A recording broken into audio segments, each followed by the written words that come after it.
오늘은 시편 1편 1절에서 6절 말씀을 통해 복 있는 사람은 찬양합니다. 복 있는 사람은 찬양합니다. 라는 제목으로 하나님의 말씀을 함께 살펴보도록 하겠습니다. 세계적인 신경과학자이자 수면 전문가인 매슈 워커는 그의 책 왜 우리는 잠을 자야 할까? 에서 왜 인간이 반드시 잠을 자야 하는지를 과학적으로 설명합니다. 우리는 흔히 잠을 피곤해서 쉬는 시간 정도로 생각합니다. 그래서 되게 졸려서 자죠. 좀 바쁘면 줄여도 되는 시간이라고 생각합니다. 수면을. 그런데 그는 이렇게 말합니다. 잠은 단순한 휴식이 아니라 우리의 뇌와 몸을 근본적으로 회복시키는 시간이라는 것이죠. 과학적으로 많이 증명돼서 우리가 잠을 자는 동안 뇌는 낮 동안 쌓인 정보를 정리하죠. 기억을 저장합니다. 또 감정도 정돈해요. 또 상처받은 신경을 회복시킵니다. 잠자는 동안. 우리는 자고 있지만 몸은 계속 우리를 리프레시하고 회복시키고 있죠. 그래서 우리가 잠이 부족하면 어떻죠? 기억력이 떨어지고 판단력이 흐려지고 감정이 예민해집니다. 작은 일에도 갑자기 사람이 막 무너져요. 이게 수면이 부족해서죠. 그래서 그는 분명히 말합니다. 잠은 사치가 아니라, 우리가 그런 게 있잖아요. 일찍 일어나는 새가 더 먹이를 먹는다. 그래서 잠을 줄이려고 하잖아요. 잠은 사치가 아니라 생존을 위한 필수 조건이라고 그는 분명히 말하고 있습니다. 왜 그렇죠? 인간은 자연의 리듬 속에서 살도록 만들어졌기 때문입니다. 천지창조도 마찬가지잖아요. 세상을 지은 다음에 인간을 창조하셨을 때 우리가 24시간 낮과 밤이라는 그 리듬 안에서 살도록 우리가 DNA가 형성되어 있어요. 모든 동식물, 인간도. 낮에는 활동하고 밤에는 쉬도록 창조의 질서 속에 놓여 있습니다. 이 리듬을 지킬 때 몸은 건강을 유지하죠. 그러나 이 리듬을 거스를 때 몸은 반드시 대가를 치르게 됩니다.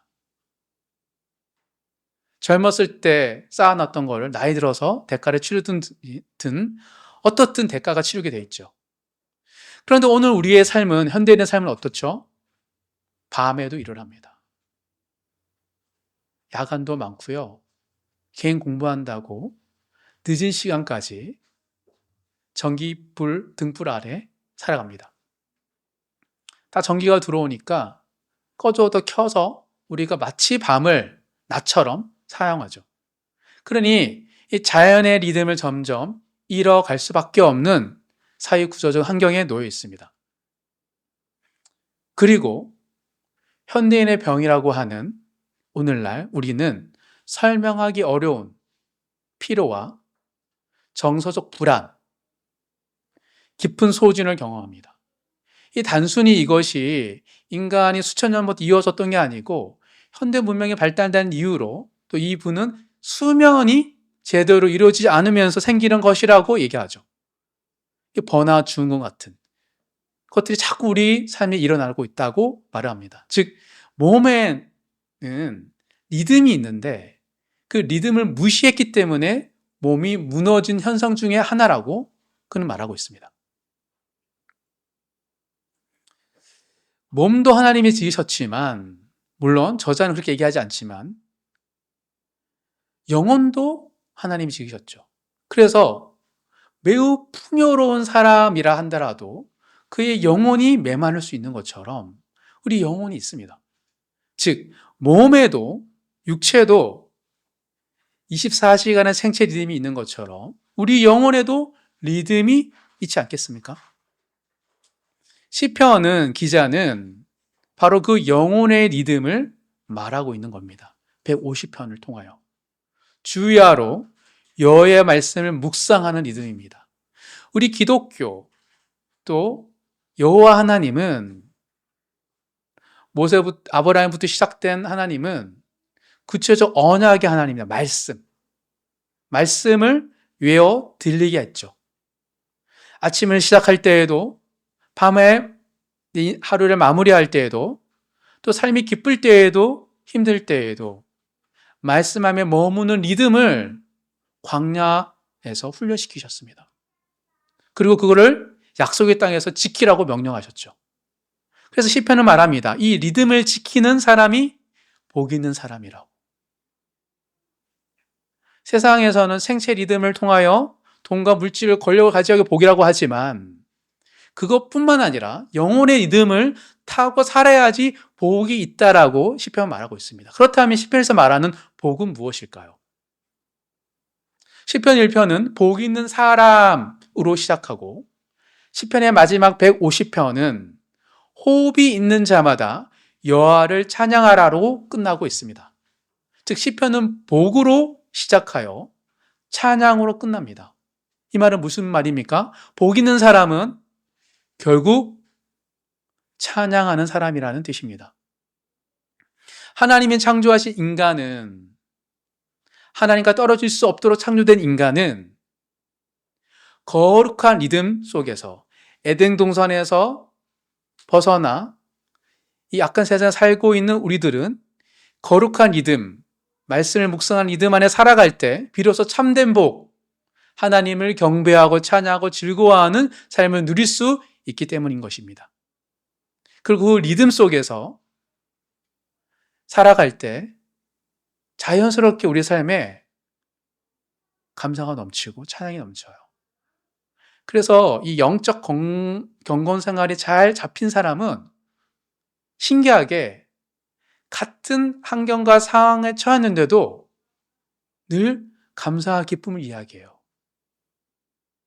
투덜거리고 불평거리는 것보다 그게 있는데도 불구하고 감사할 거리를 가지고 하나님께 감사를 얘기해요. 이게 복 있는 사람이죠.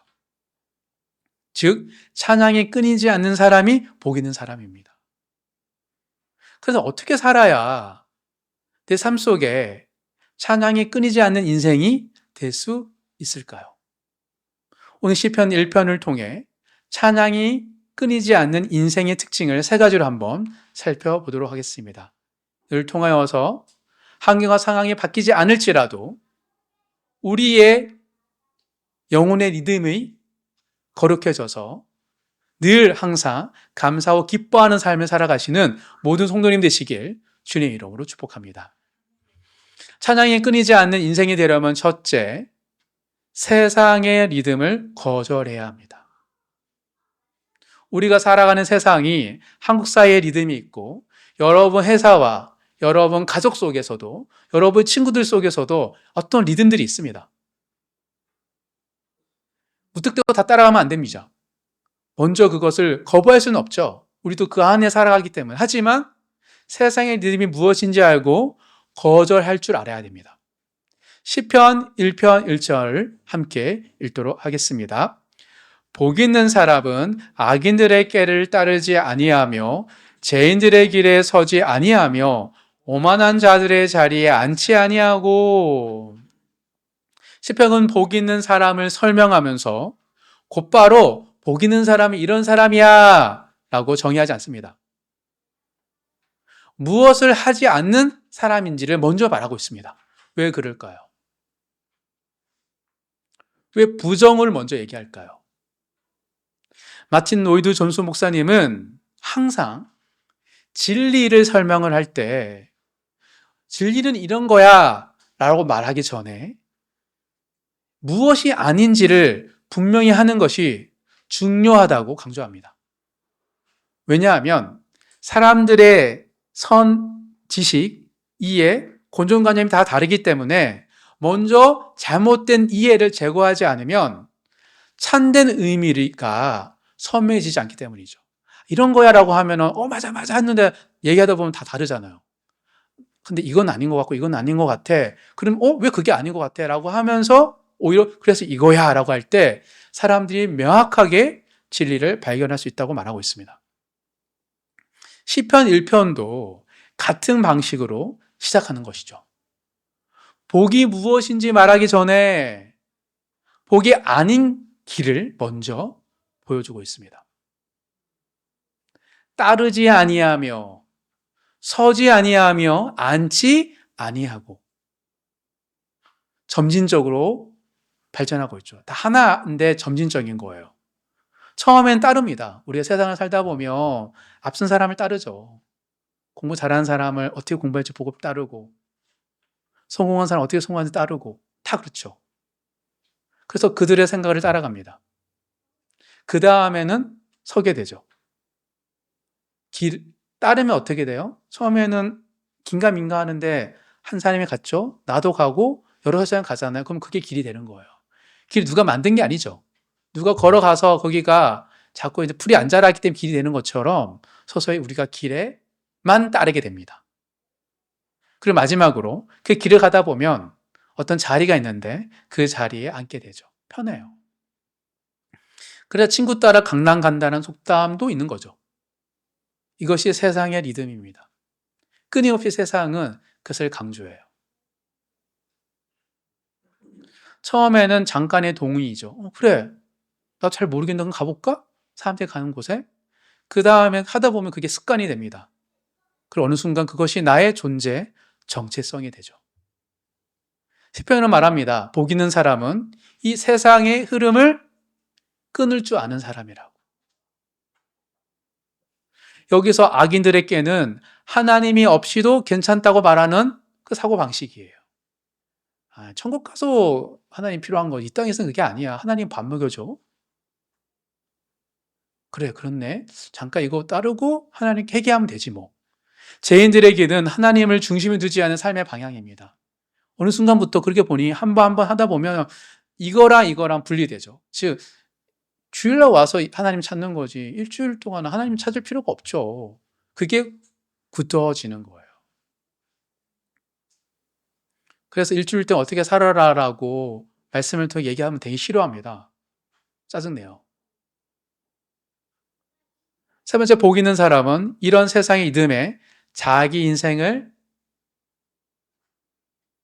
오만한 자리에 앉는 사람은 하나님의 말씀을 가볍게 여기는 태도입니다. 그러면 어떤 일이 생기냐면 우습게 여겨요. 하나님의 세상에서. 교회 열심히 다니는 사람을 볼 때도 되게 우습게 여기는 사람들의 표정이 있어요. 그래서 너가 그렇게밖에 못 사는 거야.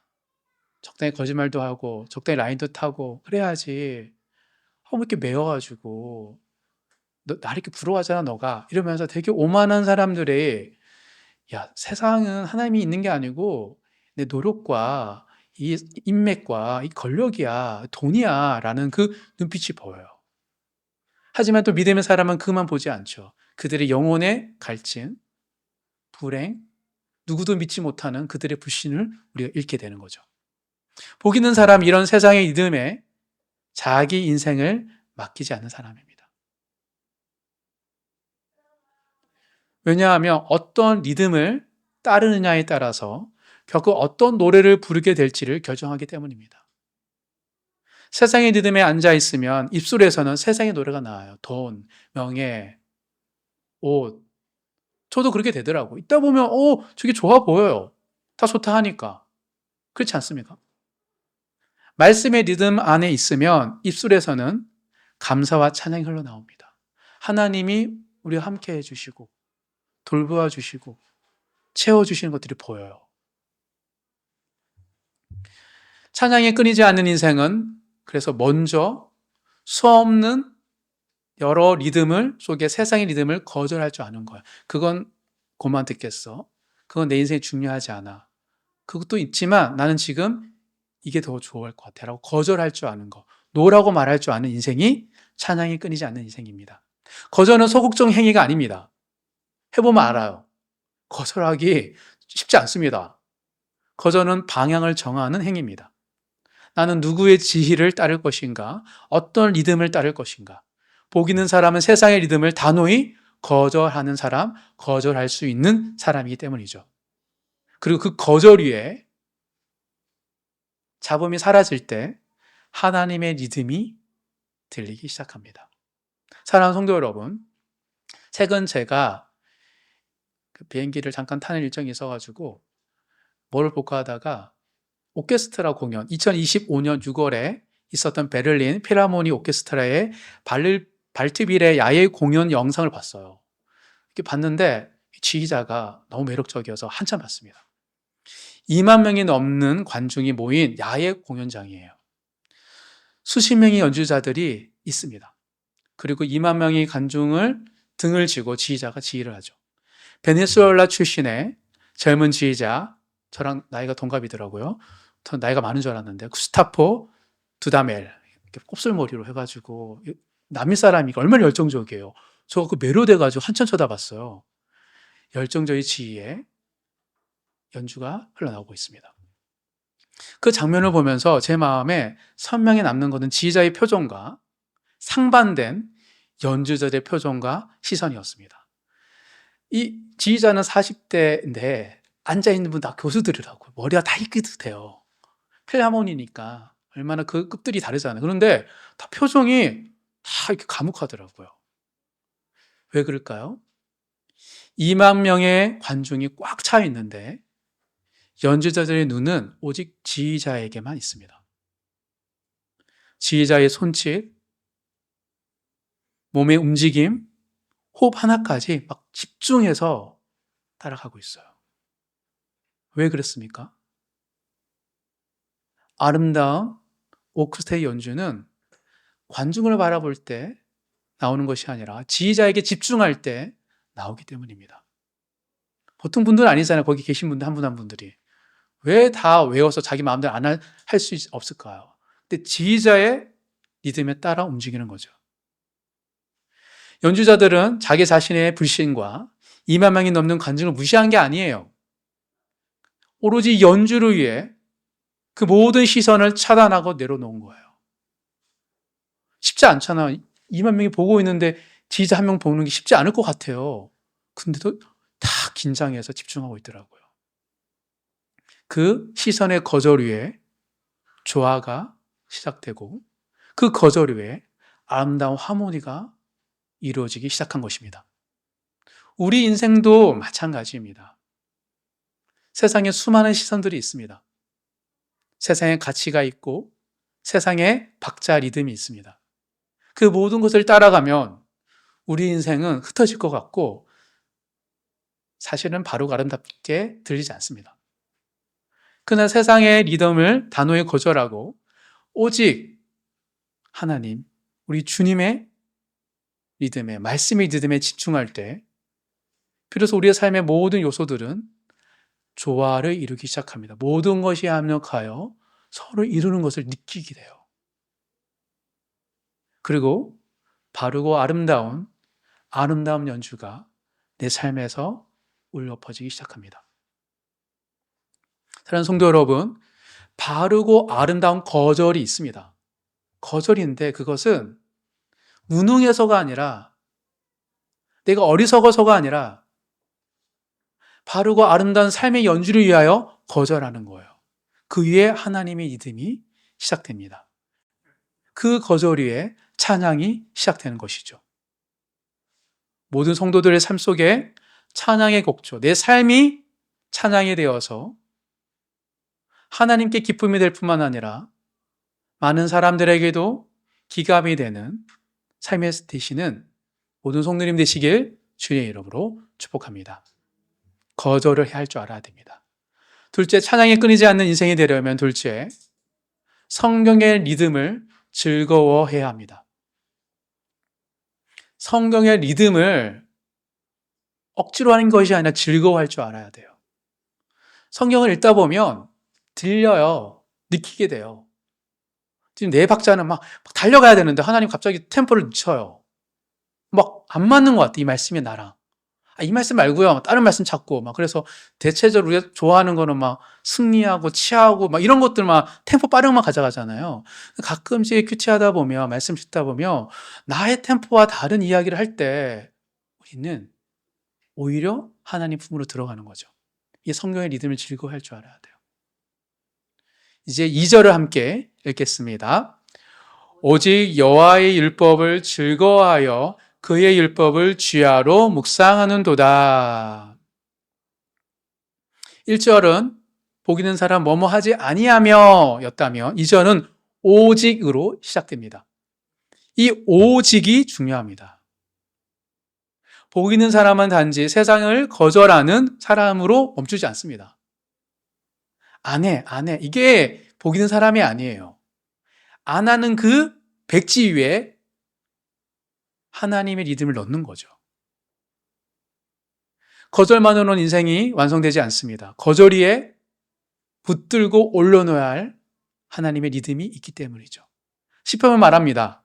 오직 여호와의 율법을 즐거워하여. 마치 오케스트라 연주가 딱 할 때 그 템포를 어떻게 딱 맞추는지 쾅 때리는 거, 특히 이렇게 북 때릴 때 막 기분 좋잖아요. 큰 거. 근데 그 사람은 그 수많은 연주 중에 어째 그걸 딱 맞추는지, 저는 지휘자가 사인을 주는 건가, 이 템포가 어느 템포에 치는지 모르는데 보면은 엄청 긴장하고 정확하게 치더라고요. 그때 듣는 사람은 엄청난 쾌감이 있을 것 같아요. 그냥 내는 게 아니더라고요. 연습하는 것도 한번 찾아봤거든요. 이렇게 다들 교수님들 앞에 놓고 그 지휘자가, 젊은 지휘자가 설명하는데 뭐 하나 자기 템포 맞춰줬다고 막 깔깔거리면서 그거예요 뭐 웃으면서 추켜 세우면서 요렇게 내가 원하는 흐름을 가라고 막 이렇게 우쭈쭈거리면서 하더라고요. 에너지가 막 넘치더라고요. 대부분 독일 사람이 이제 다 표정은 다 굳어 있는데 그분만 베네수엘라 사람만 막 이러고 있더라고요. 저 너무 감동받았어요. 아, 저렇게 즐기면서 연주를 하면 얼마나 모든 사람이 즐거울까. 여기서 율법은 단지 규칙을 말하는 것이 아닙니다. 하나님의 말씀, 하나님의 뜻, 하나님의 마음을 말하고 있어요. 연주자의 마음을 읽고 뜻을 아는 것처럼. 그리고 더 중요한 단어가 있습니다. 즐거워하여. 지휘하는 사람 얼마나 압박이 있을까요? 연주하는 사람도. 또 즐거워하시더라고요. 그래서 약간 제가 좀 놀랐어요. 의무가 아닙니다. 하나님의 말씀을 따르는 것은 억지가 아니고 체면이 아닙니다. 즐거움입니다. 시편은 말하고 있어요. 즐거워. 기쁨으로. 그럼 왜 즐겁죠, 말씀이? 지금 내가 이거 해야 되고 저거 해야 되고 세상 이거라 하라고 그러고 있고, 이스라엘 백성들이 지금 뭐 사는 곳이 애굽에 살다가 지금 산 꼴짜기에 사는데 해안가도 아니고 뭐가 즐거워요? 좋은 성도 아니에요. 웬만하면 그 해안가에 있는 사람들이 잘 안 가는 그 산악 지역에서 살고 있는 거잖아요. 메소포타미아 문명과 이집트 문명 사이에서 맨날 누가 쌓이냐 눈치 봐야 되고, 아수르의 편에 들어야 되나, 바벨론 편에 들어야 되나, 이집트의 편에 들어야 되나, 그렇게 어려운 지역에 사는데 뭐가 즐거워요? 하나님이 즐거운 거죠. 말씀에서 하나님 만나기 때문입니다. 하나님이 말씀을 주신 이유는 말씀을 통하여 하나님을 만나도록 주셨기 때문입니다. 말씀은 정보가 아닙니다. 관계예요. 큐티하다 보면 저도 정보를 좀 찾게 되거든요. 빨리 바쁘고 분주하니까 해야 되니까 하나님 이건 말씀 주시나, 이거 해야지. 되게 좋은 태도인 것처럼 보였는데 어느 순간부터는 하나님 지금 내 삶에, 내 리듬에 뭘 얘기하시는지에 대한 좀 관심은 없고, 내가 지금 원하는 게 이건데 하나님 이거구나, 이래야지 라고만 갈 때가 있더라고요. 하나님과의 관계보다는 지금 내가 살아가야 할 것들에 대한 정보를 찾기 마련인 것 같습니다. 근데 말씀은 정보가 아니라 관계입니다. 복 있는 사람은 말씀을 지켜야 할 부담으로 보지 않습니다. 정보면 부담이에요. 이거 안 지키면 또 내가 안 주면 어떡하시지, 하나님? 되게 부담스러워요. 그러니까 너무 부담스러울 때는 큐티 넘기죠. 지금 내가 할 것도 많은데 또 뭐 하나 더 지켜야 돼? 그러니까 자꾸 패스할 때가 있어요. 근데 이게 관계면 아니죠. 말씀을 누려야 할 은혜로 봅니다. 내가 바쁜데 하나님이 이 말씀을 묵상할 때, 큐티를 할 때 나를 만나주시고 나를 위로해 주시고 격려해 주시는구나 라는 관계로 말씀을 묵상하면 화장실 가서도 해요. 군대에서 포켓 성경 넣어서 신약 성경 밤새도록, 밤에 보고 화장실 가서 불 켜서 보고, 괴로워 죽겠는데 훈련소에서 이렇게 힘들더라고요. 그래가지고 포켓 성경 넣어가지고 잘 때 이렇게 계속 보고, 화장실 가 사상가 또 금방 나와야 되잖아요. 시간을 딱 주거든요. 가서 또 보고. 그때 얼마나 그게 눈물과 감동이 있었는지. 왜냐하면 너무 외로운데 말씀에서 하나님 나를 만나주시니 너무 기쁜 거예요. 그걸 보고 훈련 잘 받아야 된다, 더 뛰어야 된다, 그런 게 없잖아요. 성경을 보는데 훈련소는 그냥 계속 훈련 받는 거거든요. 근데 성경 읽는데 이렇게 달콤한지 그때 알았어요. 너무 눈물이 나더라고요. 하나님 나를 위로해 주셔서. 이게 말씀을 주신 이유죠. 그래서 이 편은 덧붙입니다. 주야로 묵상하는도다. 군대에서 좀 많이 훈련소에서 주야로 묵상했어요.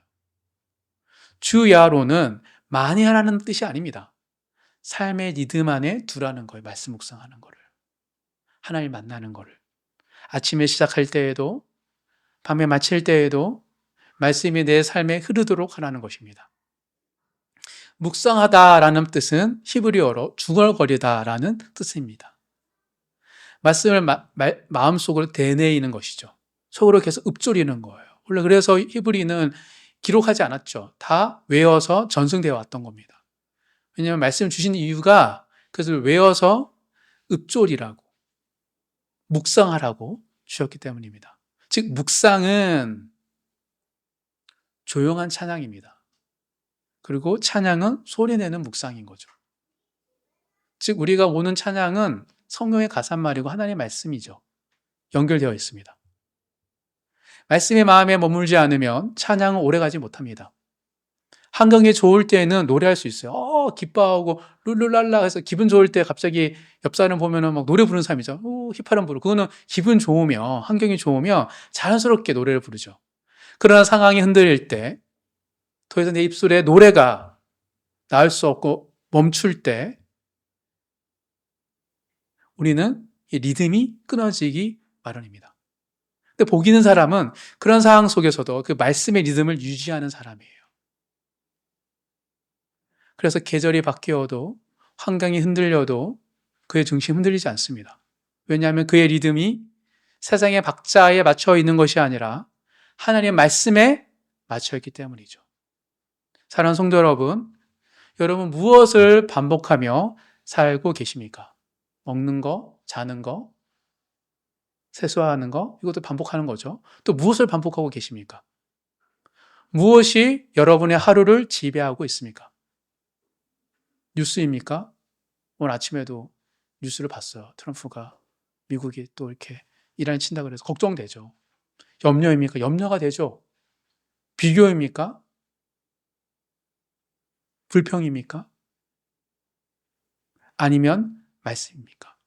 뉴스, 염려, 비교, 불평 봐야죠. 근데 그것이 지배되면 안 되죠. 말씀이 여러분의 삶을 지배하고 계십니까? 우리가 반복하는 것이 결국 우리의 리듬입니다. 하나님의 말씀이 우리의 반복적이지 않고 다른 것들이 반복되는 그것이 우리의 삶의 리듬이에요. 불평이 리듬이 될 수 있고 비교가 리듬이 될 수 있고 우울함이 리듬이 될 수 있습니다. 복 있는 사람은 말씀을 즐거워하는 사람입니다. 성경의 리듬을 즐거워하는 모든 성도님 되시길 주님의 이름으로 축복합니다. 마지막으로 찬양이 끊이지 않는 인생이 되려면 셋째, 복음에 깊이 뿌리 내려야 합니다. 뿌리 내리는 삶, 그러니까 복음에 깊이 뿌리를 내려야지 찬양이 끊이지 않습니다. 거절할 줄 알고 하나님의 말씀을 즐거워할 줄 알고 그 복음의 뿌리를 내려야 돼요. 3절 다 같이 읽겠습니다. 그는 시냇가에 심은 나무가 철을 따라 열매를 맺으며 그 잎사귀가 마르지 아니함 같으니 그가 하는 모든 일이 다 형통하리로다. 시편은 말씀을 즐거워하는 사람을 한 그루의 나무로 비유합니다. 그 나무는 시냇가에 심은 나무입니다. 여기서 중요한 단어는 심은입니다. 심은. 스스로 자라는 나무가 아닙니다. 심겨진 나무입니다. 의도적으로 목적을 가지고 생명의 근원 가까이에 놓여진 나무. 농부가 의도적으로 시냇가 옆에 심어야지 얘가 죽지 않을 것 같아서 심겨 놓은 거예요. 하나님이 우리를 아시기에 우리가 살기 위해서 우리를 심겨 놓으신 거죠. 복 있는 사람은 스스로 강하게 큰 사람이 아닙니다. 생명의 근원에 연결된 사람이에요. 즉, 교회에서 복이 있다는 건 뭐냐면 자수성가한 걸 의미하지 않습니다. 하나님 나를 부르시고 세우신 그곳에 머물러서 하나님이 예비된 생명의 근원을 누리는 사람이죠. 그래서 시편은 말합니다. 철을 따라 열매를 맺으며. 그래서 항상 열매 맺는 삶을 사는 거예요. 근데 철을 따라 365일 열매가 맺는 건 아닙니다. 아무리 우리가 성령 충만 홀리한다고 해서 매주 막 감사와 영광의 기쁨을 주님께 드릴 수 있는 건 아니에요. 계절이 있어요, 다. 열매의 계절이 있고 기다림의 계절도 있습니다. 그러나 뿌리가 시냇가에 닿아 있으면 인생의 계절이 바뀌어도 마르지는 않습니다. 여러분들이 영혼이 마른 사람 본 적 있으십니까? 눈이 죽어 있는 사람, 꿈이 없는 사람 본 적 있으세요? 힘들어도 어려워도 가진 게 없어도 살아있는 사람을 본 적 있으세요? 하나님은 우리 영혼을 살리기 위해 마르지 않는 것으로 우리를 세우신 겁니다. 찬양이 끊이지 않는 인생은 문제가 없는 인생이 아닙니다. 뿌리가 있는 인생.